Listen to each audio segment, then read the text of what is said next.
Magandang hapon po Nandito po tayo sa bahay ni Nanay Tali. Si Nanay Tali po ay nakilala ko po sa ospital. Iyon po yung kumanta kanina, si Nanay. Ano pangalan mo, Nay? Loida. Si Loida, Nanay Loida. Siya po yung pusong dalisay na kumanta kanina. Ito naman po si Nanay Tali, Yan, meron po siyang karamdaman at bedridden siya. Ngayon, dinalo ko po para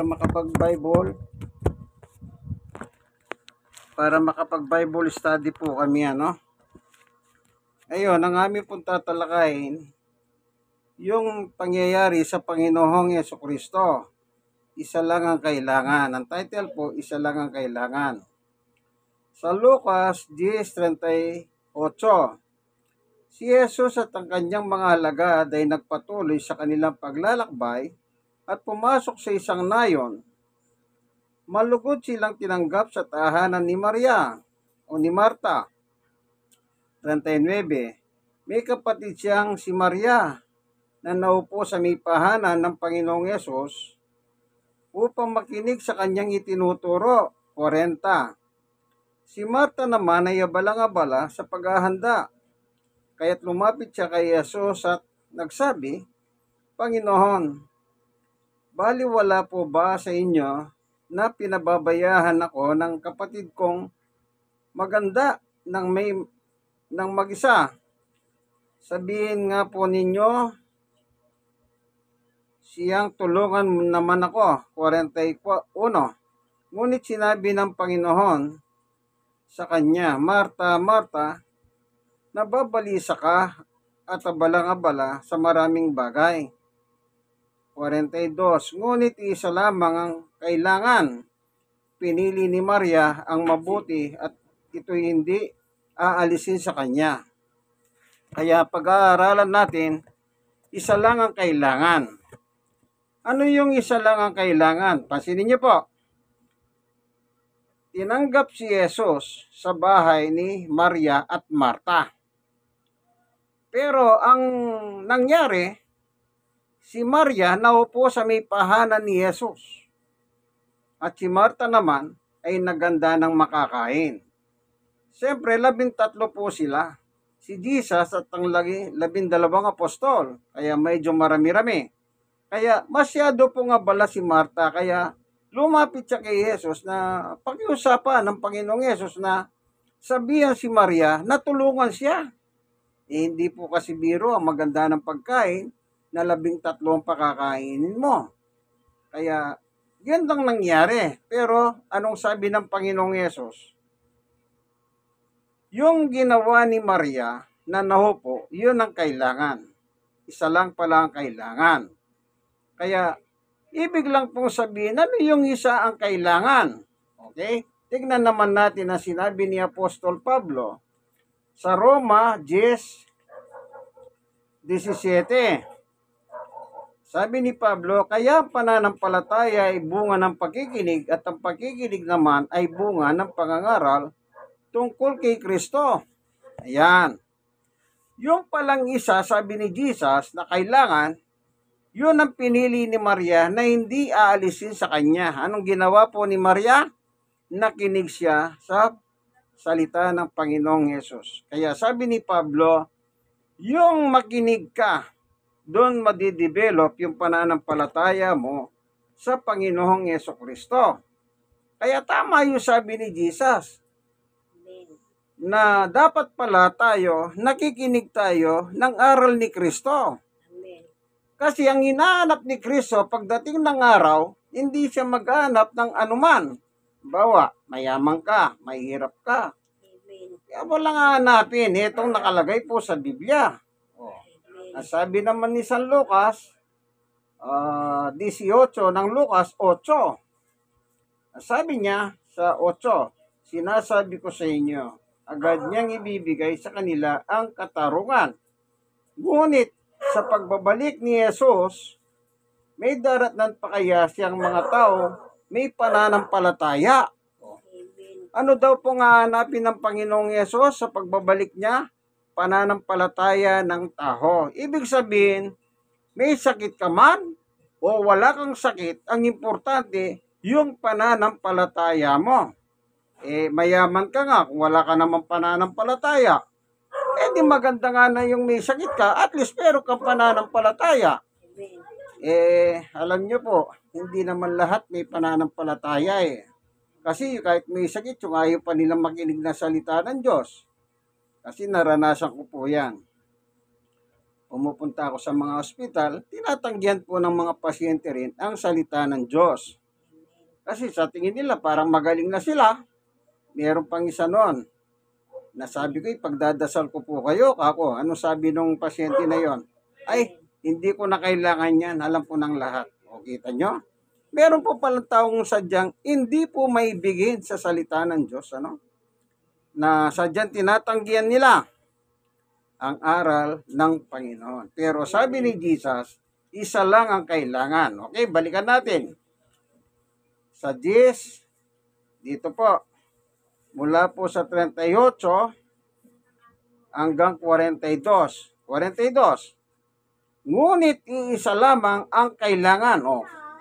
Absolutely, ang sabi ni Jesus, iisa lang ang kailangan. Ano yon? Pinili ni Maria ang mabuti at ito'y hindi aalisin sa kanya. Ano yon? Antimano, pagdating ni Jesus sa bahay nila, naupo na si Maria. Ibig sabihin, anda siyang makinig sa aral ng Panginoong Jesucristo. Ngayon, itong kapatid niyang si Marta, hindi naman po masamang pakainin mo ang Panginoon at ang mga halagad. Kasi, pagsisilbi rin po yan po, paglilingkod sa kanya yan. Pero gusto lang ipakita ni Jesus na yung importanteng bagay, ano yan? Bago pagkain muna ng spiritual food. Ano po? Dapat pala, bago ka kumain, unahin mo muna yung spiritual food. Parang ganito. Limbawa, kakain tayong tanghalian. Bago ka man lang kumain ng tanghalian, magpasalamat ka sa Diyos. Unahin mo yung panig ng Diyos. At saka ka ngayong kakain. Hindi yung antimano, kain ka lang ng kain. Ala ka ng pasalamat sa Diyos. Ay hindi po pwede yun. Ang Diyos ang pinagmumulan ng pagkain. Tignan nyo po, babasahin ko. Mateo 6:9. Ganito ang sabi ng Panginoong Jesucristo. Basahin ko po Mateo 6:9. Ganito kayo manalangin, Ama naming nasa langit, sambahin nawa ang iyong pangalan. Sa 11, bigyan mo kami ng aming pagkain sa araw-araw. Kita nyo po, kanino galing ang pagkain natin na araw-araw? Sa Diyos. Dapat lang, bago ka kumain, magpasalamat ka. Halimbawa, kahit hindi masarap, sa tingin mo, wag hindi masarap. Pasalamatan mo ang Diyos, binigyan kang pagkain. Hindi yung basta ka na lang kumakain, hindi ka malang nagpapasalamat sa nagbigay ng pagkain sa iyo. Bibigyan ko yung halimbawa. Ang ugali ng Pilipino nung araw, yung magkakapitbahay.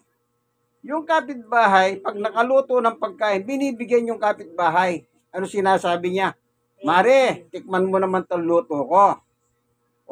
Nang tinanggap ng kumari niya, katakot-takot na pasalamat ang ginawa niya. Hindi po ba? Pag tawang magbigay sa iyo ng pakinabang, nagpapasalamat ka.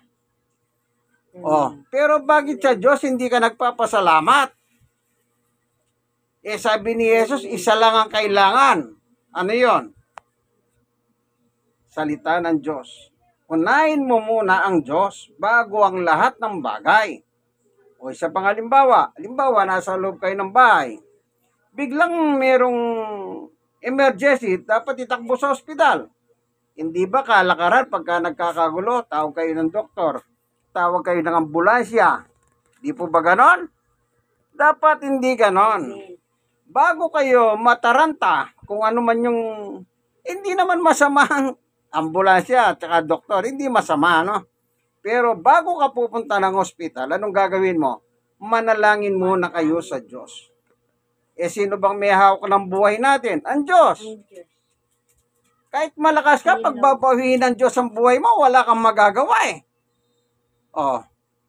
Kung hindi ka naman mamamatay, kahit hindi ka madala kagad sa doktor, hindi ka naman mamamatay. O bakit yung iba mayaman na dinadala sa mga doktor na magagaling, malalaking ospital, pero namamatay din sila. Mas maganda, lagi nating unahin ang panig ng Diyos. Yang ginagawa mo, yung inuuna mong Diyos, ano ito? Naniniwala ka sa Diyos. Kaya pag tumawag ka sa Diyos, hindi ka mabibigo. Ganyan po ang gusto ng Diyos. Uunahin muna natin siya. O ito, sabi ni Jesus, unahin ng Diyos. Dito po sa, sabi niya, sa Mateo 6:31, kaya't huwag kayong mag-alala na baka kayo kapusin ng pagkain, inumin at damit. Hindi po ba mga tao lagi nag-aalala sa pagkain? Hindi ba po pagmulat ng umaga, ano kayang kakainin namin? Pagkatapos mag-almusal, hindi pa natunawan ano sinasabi na naman ng tao, ano kayang kakainan namin sa tanghalian? Di po ba ganun ang natural ng tao? Hindi dapat. Ito po, ang sabi ni Jesus, huwag kayong mag-alala. Yung pagkain talagang inaalala ng tao yan. Lalo na kung wala siyang pera. Mainit ang ulo, hindi mo makausap na matino. Naalala ko, meron po akong dinahanan umaga sa isang basketball court. Nag-uumpo ka sila, kukwentuhan. Sabi ko, lipo kayo, Bible study tayo. Alam niyo po ba ano sinagot ng isa doon? Wala pa kaming almusal. Kita niyo po. Inalok ko po silang Bible study. Ang sagot niya, wala daw silang almusal.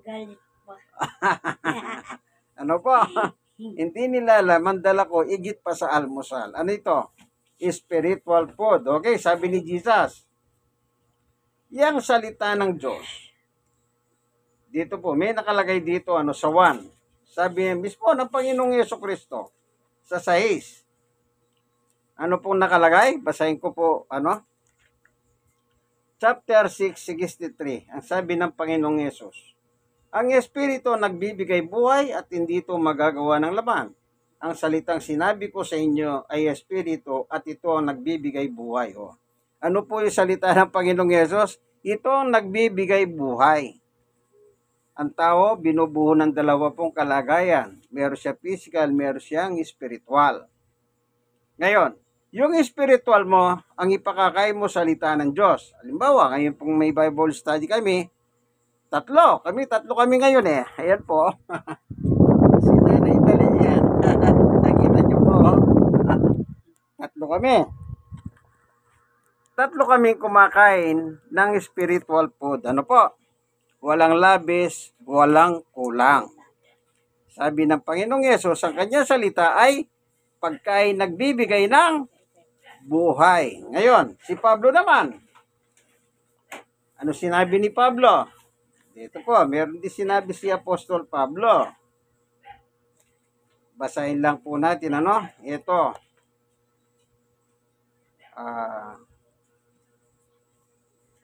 Sabi niya po, unang Timoteo 4:6. Sabi niya kay Pablo, kung ituturo mo sa mga kapatid ang mga bagay na ito, ikaw ay magiging mabuting lingkod ni Jesus. At habang tinuturo mo ito, dinudulutan mo rin ng iyong sarili ng pagkaing espiritual mula sa mga salita ng pananampalataya at sa tunay na haral na sinusunod mo. Yan, maliwanag. Sabi ni Pablo kay Timoteo, kapag ikaw ay nagtuturo, hindi lang ikaw pati yung nakikinig, nakikinabang sa pagkaing espiritual. So parehas po, sabi ni Jesus at sinabi ni Pablo, ano daw po yung salita ni Jesus? Spiritual food, pagkain. Kasi nga po, meron tayong katawan panloob. Yun po ang pagkain niya, yung spiritual food na salita ng Panginoon. Yung kinakain natin, kanin, ulam, isda, kung ano man yan ay para sa physical na kalagayan natin. Tao tayo, meron tayong laman at buto, kailangan natin kumain para lumakas itong ating physical. Ano po? Kaya sabi ni Jesus, Mateo 4:4, ito po ang kanyang pahayag. Ngunit sumagot si Jesus na susulat, hindi lamang sa tinapay nabubuhay ang tao, kundi sa bawat namumutawi sa bibig ng Diyos. O, kita nyo po, ano yung tinapay? Pagkain. Hindi lang po tayo nabubuhay sa pagkain. Ang sabi ni Jesus, ang tao po, hindi siya, tayong tao tinutukoy niya, kundi sa salita ng Diyos. O, kung kain ka ng pagkain, wala ka naman salita ng Diyos, paano yon? Di ka healthy. Bakit ko nasabing hindi ka healthy? Wala kang spiritual food eh. O, kaibigan, isa lang ang kailangan, sabi ni Jesus. Ano yon? Nakinig si Maria. O, kaya kapag may nangangaral po, naaral sa Biblia, dapat makinig. Tandaan nyo po, yung pagkikinig kasi nagbubunga ng pananampalataya. At ang pananampalatayang yan po ang hahanapin ng Panginoong Yesus kapag siya ay dumating na muli dito sa ibabaw ng mundo. Ano po? Baka pagdating niya, wala kang pananampalataya, sige ka, maiiwan ka rito. Yung may pananampalataya, sasama niya sa langit. Tandaan nyo po yan. Okay, panguli. May langit ba? May impyerno? Ito po, para maging specific po tayo.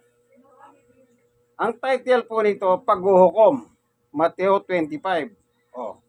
31. Paghuhukom. Ibig sabihin, Judgment Day na po ito, ha? Meron palang paghuhukom, ano? Ang Panginoong Yesus po ang nagkukwento rito. 31. Sa kalwalati ang pagdating ng anak ng tao, which is Jesus Christ.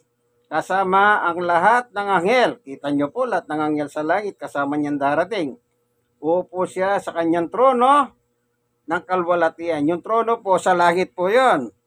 Sa kanan ng Diyos. Nasa kanan po si Jesus sa langit, ano? Kung may luklukan ng Diyos, mayroon po luklukan si Jesus. Si Jesus ay nasa kanan. Tipunin sa harap niya ang lahat ng mga bansa at sila'y kanyang pagbukod-bukurin, tulad ng ginagawa ng pastor sa mga tupa at mga kambing. 33. Ilalagay niya sa kanyang kanan ang mga tupa at sa kaliwa naman ang mga kambing. 34. Kaya sasabihin ng hari, Panginoong Yesus po ito, sa mga nasa kanan niya, yung mga tupa, ali kayo, mga pinagpala ng aking ama, pumarohon ay pumasok kayo at tanggapin ang kanyang kaharian, inihanda para sa inyo mula pa ng likahin ng daigdig. Yan. Yung tupa, papasok sila sa langit. Sabi ng Panginoong Yesus. Yung tupa po yung masunurin.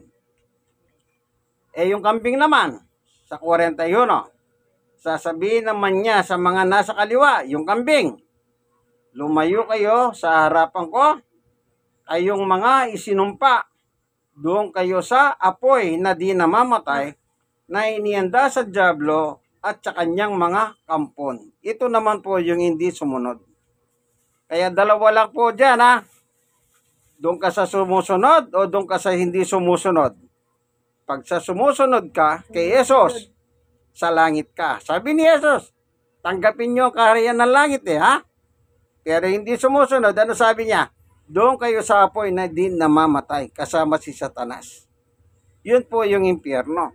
Kaya dalawa lang ang destinasyon ng tao after death, pagkamatay. Langit or impyerno. Ngayon, lahat ng tao gusto sa langit. Walang gusto sa impyerno. Meron po akong natanong, lasing na. Nung tinanong ko kung saan niya gusto mapunta, ang sagot niya langit. Sipin niyo po, lasing na yon. Ayaw niya pang mahimpyerno pero lasenggo naman. Ano po? Kaya, gusto sa langit. Ang problema, pupunta lang sa langit, yung sumunod po kay Jesus. Ano po? Pag hindi ka sumunod sa kanya, sigurado doon kayo ilalagay sa impyerno, sa apoy na di namamatay. Sabi niya po binasa ko yung Mateo 25, paghuhukom na po yun. Ang title, ang paghuhukom. Ano po? O, si nanay, may ano sandali ha, may tatanong. Ayan.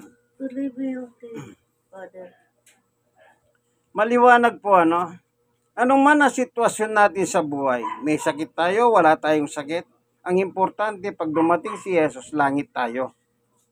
Kung sakali naman, ito, sa 11 ng Mateo, ng 1, ang talatang ito, si Jesus din ang nagpapaliwanag. Dito sa 11:25, ito sabi ng Panginoong Jesus. Sinabi sa kanya ni Jesus, ako ang muling pagkabuhay at ang buhay. Ang sino mang sumasampalataya sa akin, kahit mamatay, ay muling mabubuhay. Yan po pangako ni Jesus. Yung sumasampalataya sa kanya, kahit mamatay, sabi niya, so ibig sabihin may kamatayan ng tao.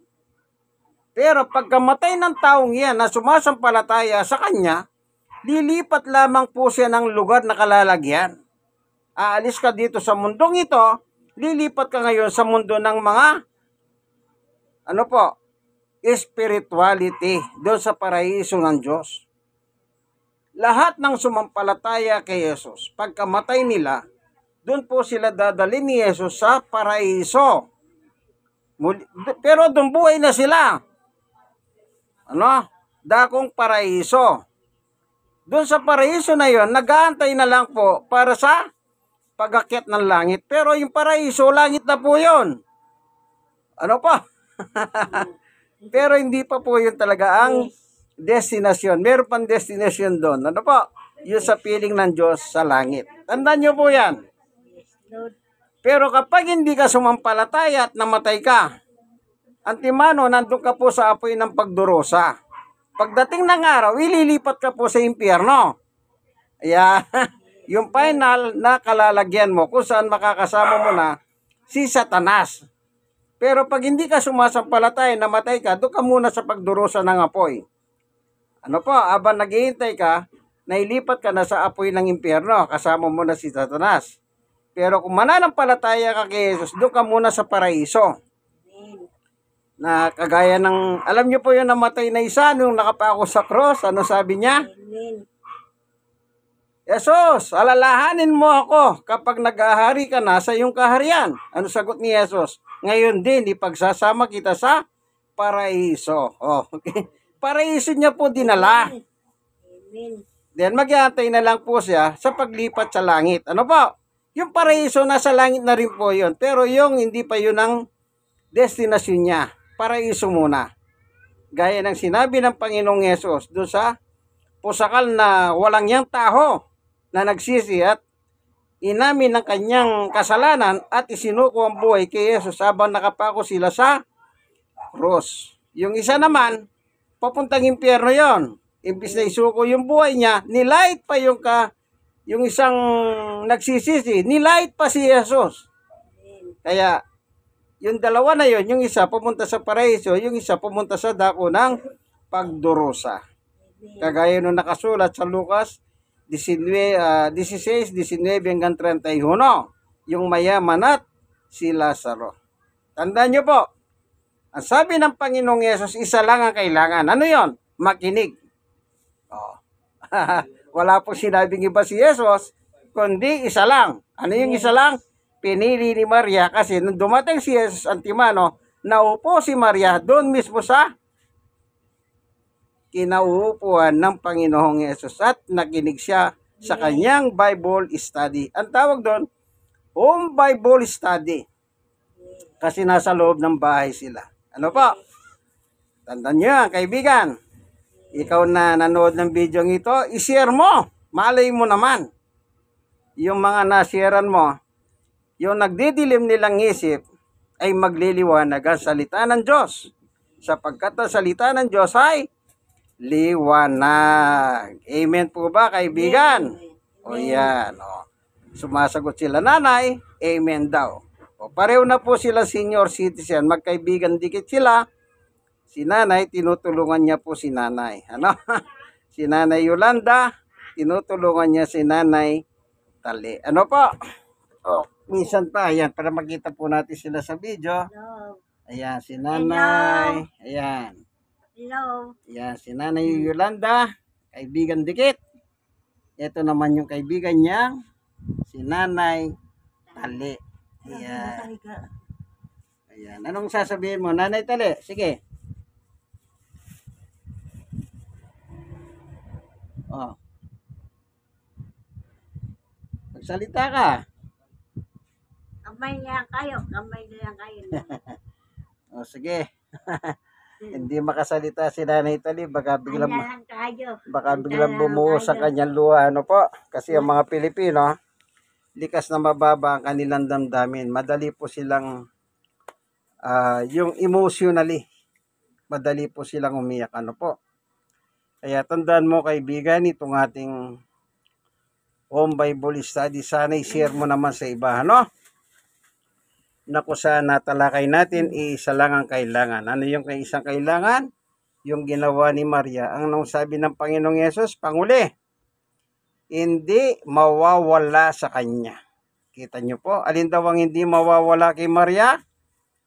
Yung kanyang pakikinig ng salita ng Diyos. Yan. Yung kayamanan, pwede po nakawin yan.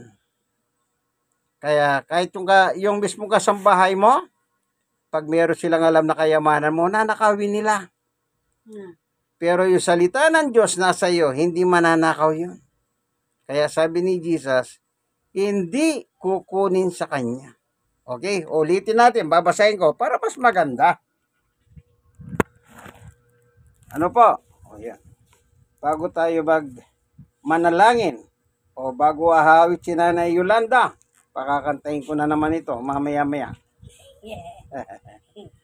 Okay lang po. Okay, pakanta natin yung pusong dalisay sa kanya. Ito, anong sabi ng Panginoong Yesus? 44, Lucas 10:42. Ngunit isa lamang ang kailangan. Ano yon? Pinili ni Maria ang mabuti. O, mabuti, tandaan nyo. At ito hindi aalisin sa kanya. Alin yon? Nakinig po si Maria ng home Bible study ng Panginoong Yesus. Ano daw yung makinig ka sa kanya? Mabuti. At ano pa? Hindi aalisin sa kanya. O. Si Marta naganda ng pagkain, hindi pa mabuti yan? Mabuti rin po. Pero kung kumpara mo sa dalawa, pero isa lang ang kailangan makinig. Sana si Marta ang ginawa niya, nakinig din muna. After niya makapakinig at saka sila magkatuwang na maganda ng pagkain ng ating Panginoong Yesus at ang mga apostol. Di na siya nahihirapan. Dalawa na silang gumagawa. Pero talagang ganyan, ano po. Pareho pong paglilingkod yon. Pero pinaka the best po yung kay Maria. Hindi po masama yung pakainin mo ang Panginoong Yesus at ang mga halagad. Ano po?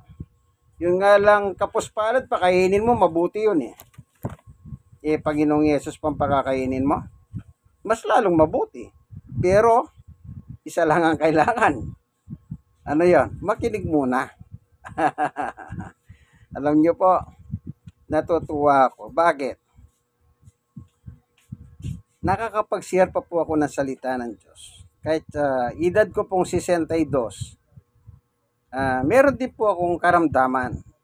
Pero biyaya ng Diyos po, kahit ako may sakit, nakakapagbahagi ako ng salita ng Diyos. Ano po? Ngayon, baka itatanong nyo, anong sakit ko? Ang sakit ko, dalawa. Isa yung tuhod ko. Yung gitna ng tuhod. Napunit na po yun. Meron po akong record ng MRI. Kaya kumisan masakit ang mga tuhod ko. Yun po pala yun. At ang ikalawa, ano pa? Stroke patient po ako. 4 na taon. Yung tuhod ko at saka yung na-stroke po ako, magkasabay po yun. Isang araw lang ang pagitan. Ngayon, 4 years na po ako ngayon. September. Ito, September ngayon. Pero biyaya ng Diyos, hanggang ngayon, nakakapangaral pa rin po ako. Ano po? Kasi, nakikinig ako. Amen. Amen. Okay? Pakakakantayin natin si nanay. Ay, kakanta. Nay, kanta ka uli. Isang pusong tapat na sa'yo'y nagmamahal. Isang pusong daliw alak walang kailangan. Isang pusong tumitibok sa sa'yo'y mahal. At sa'yo'y pagpupuri, sa'yo lamang, Amen. Jesus. Ayun po. Ang title po ng kantang yan, Pusong Dalisay. Sa Diyos, kahit sintunado ka, hindi ka sintunado. Tandaan nyo po yan. Kapag inaandugan mong hawit ang Diyos, kahit hindi magandang boses mo, libo-libong anghel po ang pumapalakpak. Pero dito sa lupa, kapag sintunado ka, ano sasabihin ng tao? Lalahitin ka pa nila. Imbis na magpuri sila sa Diyos, lalahitin ka nila. Tao po kasi sila eh. Pero pag ginawitan mo ang Diyos, sigurado, pumapalakpak ang anghel ng Diyos doon sa langit. Ano? Amen. Tandaan nyo po yan. Pantay-pantay lang po tayo sa Diyos. Walang mayaman, walang mahirap, walang maitim, walang maputi. Lahat tayo parehas lang sa Diyos. Amen. Pero iba po yung may pananampalataya sa wala. Yung may pananampalataya, langit. Yung wala, impyerno. O, kayo po kaibigan na nanonood ng video ito, saan mo gusto? Kung gusto mo sa langit, anong gawin mo? Makinig. Isa lang ang kailangan. Gusto mo sa impyerno? Di, isa lang ang kailangan. Huwag kang makinig. O, ano lang gusto mo doon? Kaibigan, i-share mo naman sa iba itong aking munting video. At kayo po nasisiran, i-share nyo rin po sa iba. Malay ninyo, Amen. magdala ng liwanag sa inyong puso, sa inyong isip, ang salita ng Diyos. Ano po? Amen. Ako po ang inyong kaibigan kay Jesus, Brother Manny Bautista. Nasa programa po kayo, ang pagbubunyag ng Amen. katotohanan o salita ng Diyos ayon sa Biblia. Kasi meron po kasing reliyon, meron silang programang ang pagbubunyag. Pero walang ginawa yung kundi pilipitin at pilipitin ng salita ng Diyos. Ako hindi po. Kung ano yung nakasulat, siya po ang aking dinideliver sa inyo. God bless us all. Hanggang dito na lamang po ang aking munting video. Amen. God is good! All the time! All the time. All the time! God is good! Good. Yeah. Amen.